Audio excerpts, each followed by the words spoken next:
El secreto congelado de Byrd. Un testigo rompe el silencio de 77 años sobre Operación High Jump y las horas perdidas en el Polo Sur. Durante décadas, el relato oficial se mantuvo limpio como el hielo recién caído.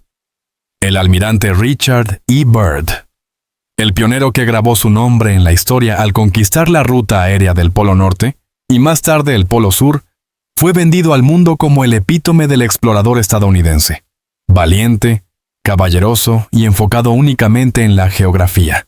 Pero ahora, tras casi 80 años de estricto silencio impuesto por órdenes de alto nivel y el peso de la lealtad nacional, un hombre ha decidido hablar. Al final de su vida, Robert Johnson, un ex Sea Scout reclutado personalmente por Byrd, ha roto el código de silencio. Su testimonio no se parece en nada a las páginas pulcras de los libros de historia, ni a las románticas postales de exploradores sonriendo en la nieve. Lo que Johnson revela es una historia diferente. Una de equipos de expedición desvanecidos, de 3 horas de radio perdidas, que ni siquiera el héroe nacional se atrevió a registrar, y de descubrimientos prohibidos enterrados bajo una capa continental de hielo. La verdad ha permanecido congelada desde 1947. En el corazón de la Antártida, pero el deshielo ha comenzado. Richard Evelyn Byrd Jr. Biloxi, 157. Nunca fue un oficial naval ordinario.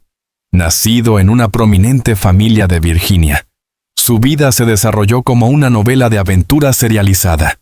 Vuelos audaces, escapes cercanos a la muerte y una sed incesante por llegar a donde nadie había llegado antes. Su salto a la fama, literalmente, fue en 1926, cuando reclamó ser el primero en sobrevolar el Polo Norte. Más allá de los debates sobre la precisión de su registro de vuelo, ya fue un golpe mediático. El Congreso de ESU le otorgó la Medalla de Honor, y el público lo adoptó instantáneamente. En 1929, repitió la hazaña sobre el Polo Sur, cimentando su estatus. Nueva York le dedicó 3 desfiles con lanzamiento de confeti, rivalizando solo con Charles Lindbergh en la gloria de la aviación. Con sus penetrantes ojos azules, sus modales de gentleman y su carisma tranquilo, Byrd fue el rostro de la ambición americana. Pero mientras la prensa y el público veían a un explorador sin miedo, Byrd, según Johnson, veía algo más. La Antártida no era solo una hoja de hielo desolada, sino una frontera esperando ser desbloqueada, el comienzo de un misterio mucho más grande de lo que nadie podía imaginar.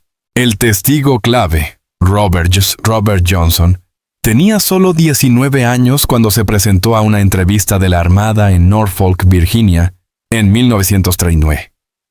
Esperaba preguntas rutinarias sobre navegación y habilidades náuticas. En cambio, las preguntas fueron diferentes, más agudas, más extrañas. ¿Puedes guardar un secreto?, le preguntó el almirante Byrd directamente. ¿Eres absolutamente leal a los Estados Unidos? Johnson, que no presumía de hazañas pasadas, sino que se mostró tranquilo, compuesto y firme, respondió, sí. En ese ambiente tenuemente iluminado, Johnson sintió que la reunión no se trataba de una misión de investigación de rutina. Se trataba de algo que requería un silencio absoluto. Sin fanfarria, Byrd lo eligió. Para Johnson fue el honor de su vida, atado de pronto a uno de los exploradores más famosos de Estados Unidos. No obstante, en ese momento, no comprendió el costo de ese honor. Se había unido a una verdad que lo obligaría a callar durante casi 80 años. La clave del misterio reside en la expedición de 1946-1947, conocida oficialmente como Operación High Jump. La pregunta fundamental: ¿por qué la misión, presentada a la prensa como una simple expedición de investigación y mapeo posguerra, fue armada como una invasión a gran escala? La flota incluía un portaaviones, un destructor, un submarino y 13 buques de apoyo. Transportaba miles de hombres, aviones y helicópteros. Johnson recuerda que las órdenes eran inusualmente severas. Si la Antártida era solo un punto en blanco, al final del mapa, ¿por qué los estrategas de Washington lo trataron como un posible punto caliente de la Guerra Fría. Mientras el mundo susurraba sobre carbón, petróleo y uranio bajo el hielo, Johnson y sus compañeros en la superficie se enfrentaban a fenómenos que la ciencia oficial se apresuró a catalogar como efectos atmosféricos. Las brújulas giraban sin rumbo. Las radios morían y resucitaban sin explicación.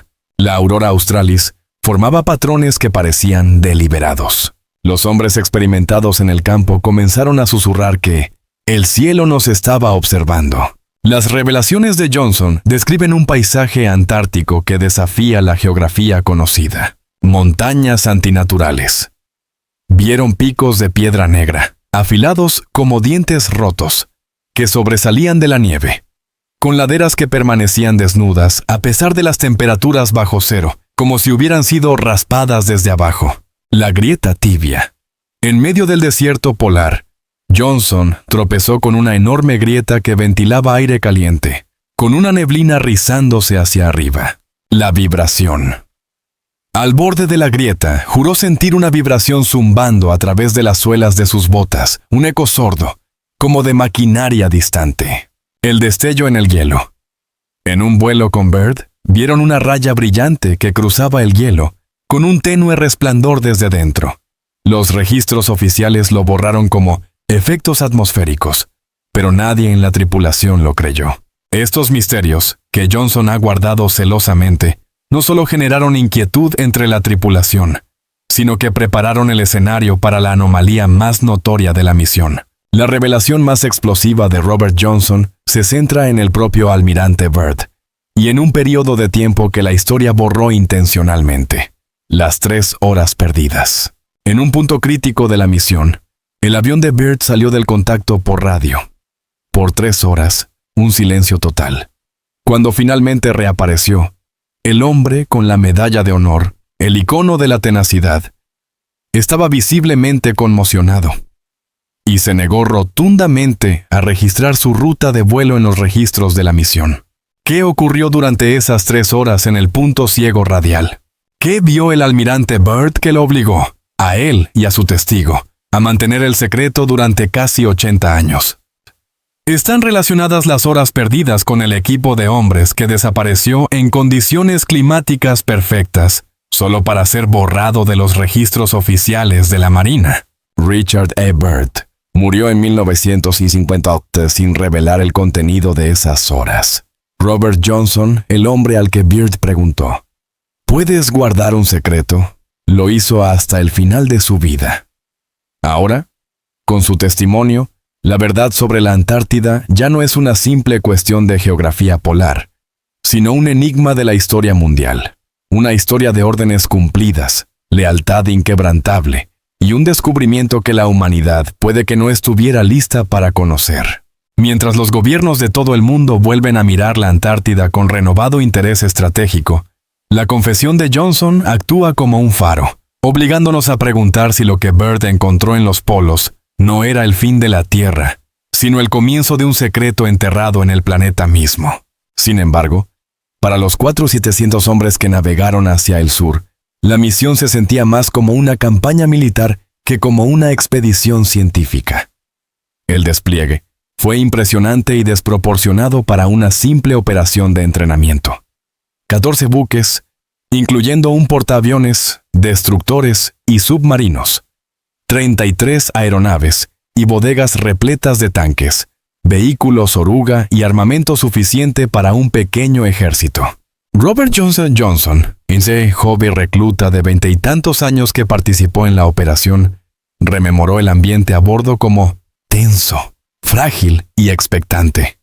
Las órdenes eran secas, la discreción palpable y el aire de secreto más denso que nunca. Susurros en los comedores. En los pasillos se propagaban rumores persistentes. Se hablaba de U-boats alemanes que se deslizaron hacia el sur en los meses finales de la guerra, de una base nazi oculta enterrada bajo el hielo, e incluso de informes de inteligencia que describían oasis de aguas cálidas capaces de albergar instalaciones permanentes. Doble capa de operaciones. Johnson notó una dualidad constante. Por un lado, estaban las operaciones públicas, fotógrafos junto a pingüinos, científicos midiendo el viento. y por otro, una cadena de mando silenciosa. Vuelos no registrados, órdenes entregadas cara a cara en lugar de por radio, y misiones de las que los equipos regresaban y se negaban a hablar. Se sentía menos como exploración y más como los movimientos iniciales de una guerra. La tensión se intensificó con una orden que, según Johnson, lo perseguiría para siempre: apoyar a un equipo terrestre que se dirigía a un sector marcado como inestable. La zona objetivo era una región montañosa con patrones de hielo anómalos que se derretían en formas regulares, sugiriendo una radiación de calor desde el subsuelo. La unidad de Johnson proporcionó apoyo logístico y observó cómo los hombres se adentraban en el horizonte blanco. Las horas pasaron con un clima claro e inusualmente tranquilo. Luego, las radios se silenciaron. La verdad oculta. El informe oficial posterior alegaría una tormenta repentina y la pérdida de los hombres en un colapso de grietas. Sin embargo, Johnson fue testigo de lo contrario. El día se mantuvo en una calma casi inquietante, sin una sola nube. Los intentos de búsqueda fueron breves y extrañamente superficiales. La zona fue sellada de inmediato con una orden de no realizar más investigaciones. A bordo de los barcos, la atmósfera se volvió pesada. Las conversaciones se redujeron a susurros y las miradas se hicieron cautelosas. El incidente no había sido un simple accidente. Tras ello, aparecieron nuevas zonas restringidas en los mapas y ciertas montañas fueron declaradas prohibidas sin explicación. Las tripulaciones hablaban de aeronaves que despegaban en vuelos que no existían en los registros oficiales y regresaban con hombres visiblemente conmocionados que guardaban absoluto silencio. Un equipo había desaparecido, borrado de los registros, dejando a los supervivientes con la certeza de que el hielo escondía algo. Poco después, se produjo un evento que consolidaría las sospechas. El almirante Richard Byrd, el aviador polar más experimentado de la época, despegó para un vuelo de reconocimiento rutinario.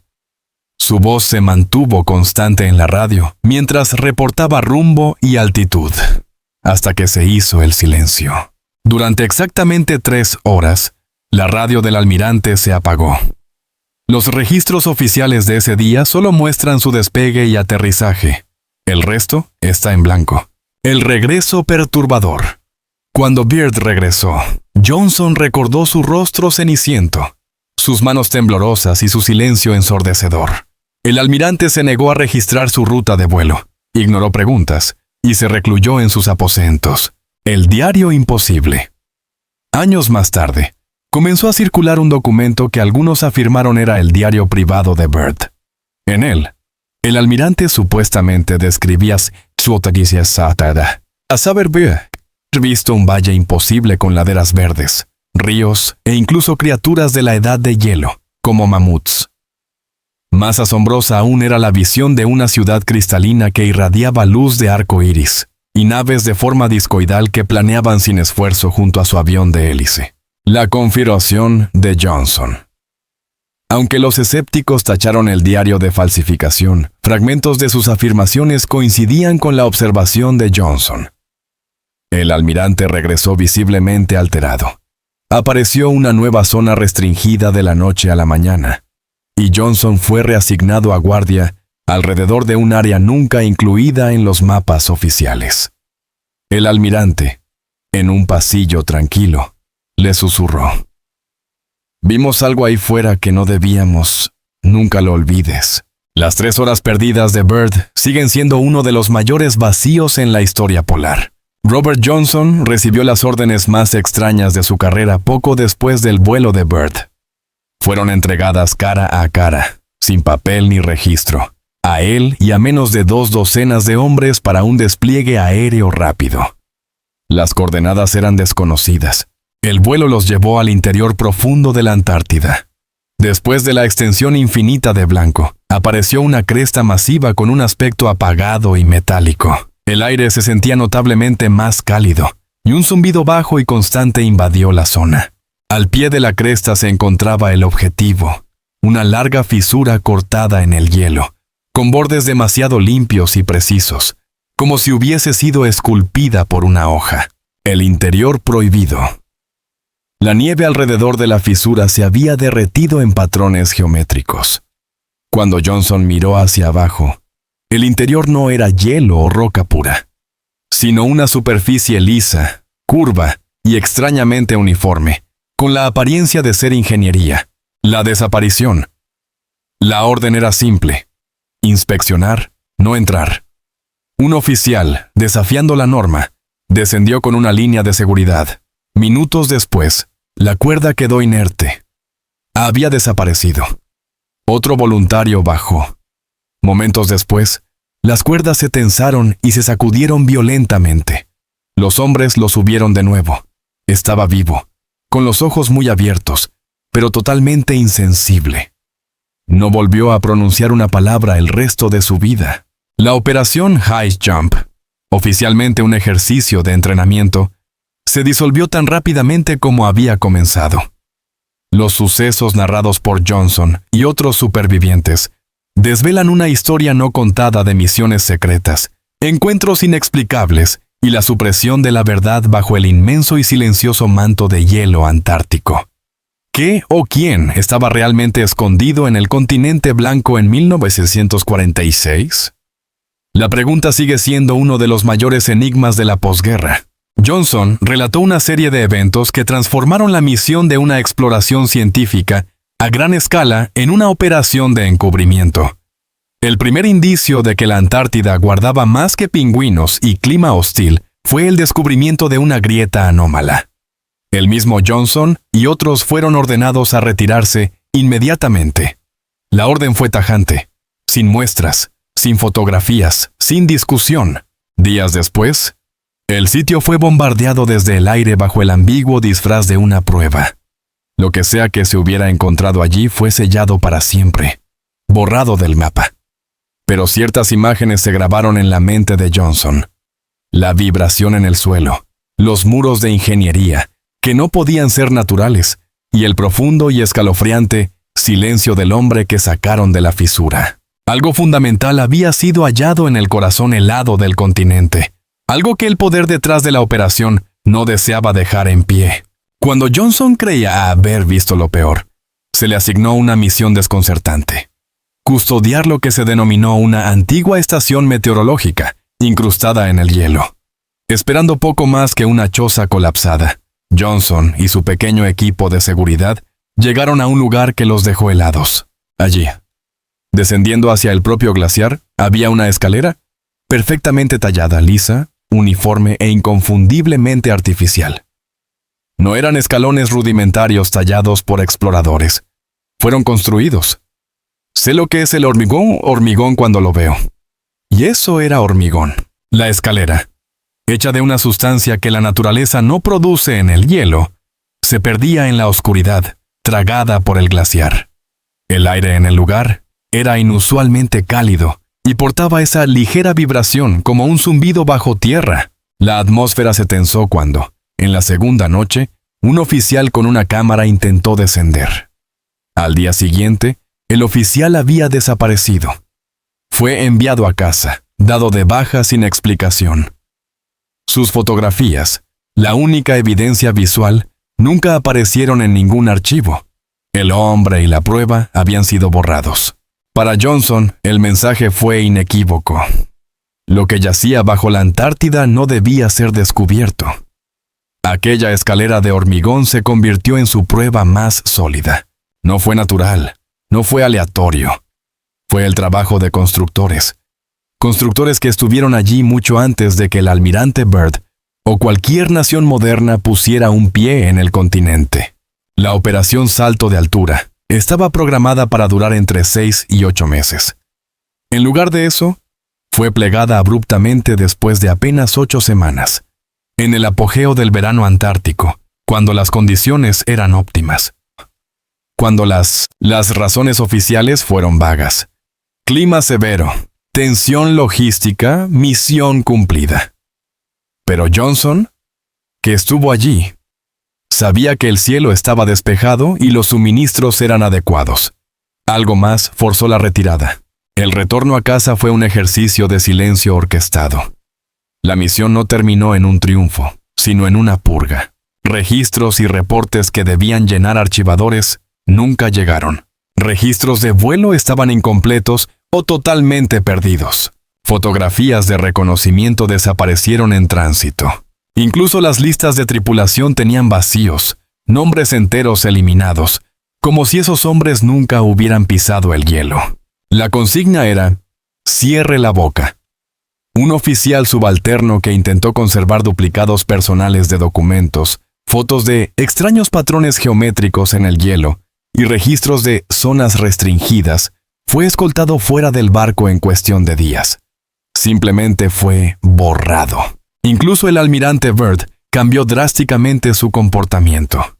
Después de una última y escalofriante conferencia de prensa en Sudamérica, donde advirtió sobre un nuevo enemigo capaz de volar de polo a velocidades increíbles, nunca más volvió a hablar públicamente sobre lo que realmente vio. El explorador audaz se convirtió en un hombre cuidadoso, limitando sus comentarios a tópicos seguros. Salto de altura no había fallado, había encontrado algo. Y ese algo, el ejército quería que fuera borrado, sentenció Johnson. El capítulo final del encubrimiento llegó más de una década después. En 1959, 12 naciones firmaron el Tratado Antártico, convirtiendo el continente en una reserva científica, libre de reclamos militares y explotación de recursos. Para Robert Johnson, el tratado no era sobre paz o la protección de los pingüinos. Era, amargamente, un candado en la última puerta hacia la verdad. No lo firmaron para proteger el hielo. Lo firmaron para asegurarse de que nadie más fuera a buscar dónde habíamos estado nosotros. En las horas finales antes de la retirada, Johnson recordó el momento más íntimo de toda la operación. En un pasillo oscuro, el almirante Byrd, el líder que había desafiado la muerte en soledad, lo detuvo. El almirante, ahora más callado y pesado, lo miró a los ojos y le susurró: «Usted sabe lo que vimos, nunca lo olvide». La flota viró al norte. La mayor expedición antártica de la historia terminó no con el clamor del triunfo, sino con el opresivo peso del silencio. En las décadas que siguieron, Johnson llevó su recuerdo como una carga. El pescador tallado en el hielo. El hombre que enloqueció y fue silenciado. La escalera de hormigón que se desvanecía en el glaciar. El último testigo de lo que realmente se encontró en el continente prohibido se ha pronunciado. Johnson no busca la fama, solo dejar un legado. No estoy aquí para probar nada.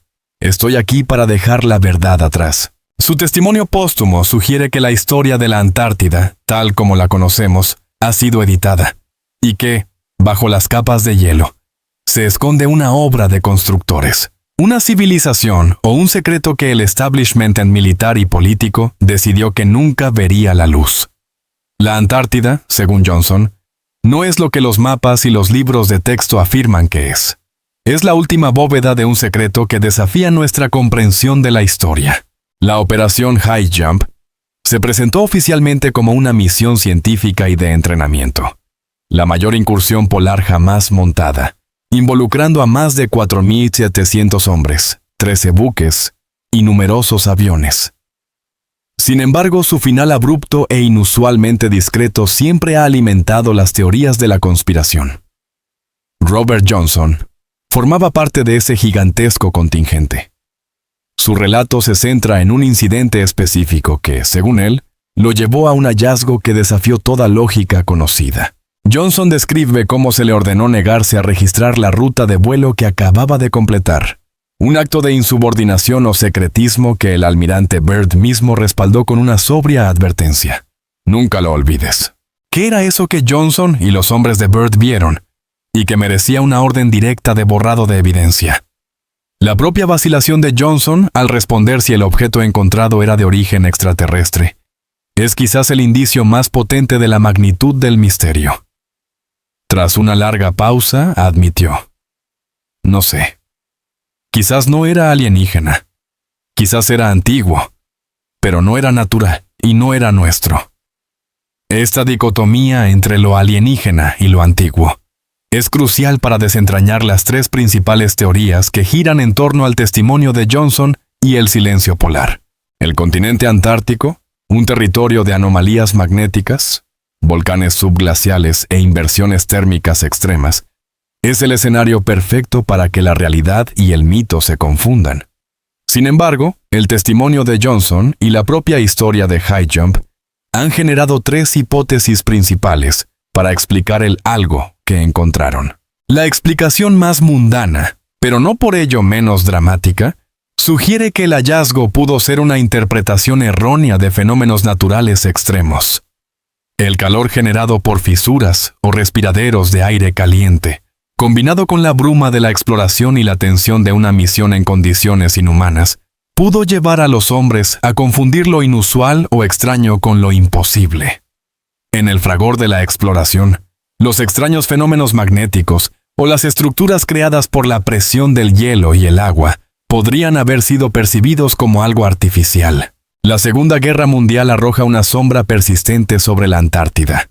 Durante el conflicto, las expediciones alemanas habían alcanzado el continente, y durante décadas han circulado rumores sobre bases secretas y misiones de submarinos, U-Boat, de último recurso. Según esta teoría, la operación High Jump pudo haber tropezado con los restos de un programa encubierto nazi. Estructuras subterráneas construidas para sobrevivir al fin de la guerra. Si este fuera el caso, el borrado de pruebas habría tenido una doble función: asegurar inteligencia y prevenir el pánico global ante la noticia de un posible resurgimiento nazi. Sin embargo, el relato de Johnson presenta un detalle que pone en apuros esta hipótesis: la mención de una escalera de hormigón que parecía ser parte de una construcción sumamente antigua. Aunque los nazis eran expertos constructores, el carácter atemporal que Johnson atribuye a la estructura apunta a un origen mucho más remoto. La teoría más fascinante, y la que la escalera de hormigón parece sostener, es que lo que Johnson y sus compañeros encontraron fueron los vestigios de una civilización antigua, preservada bajo el hielo antártico.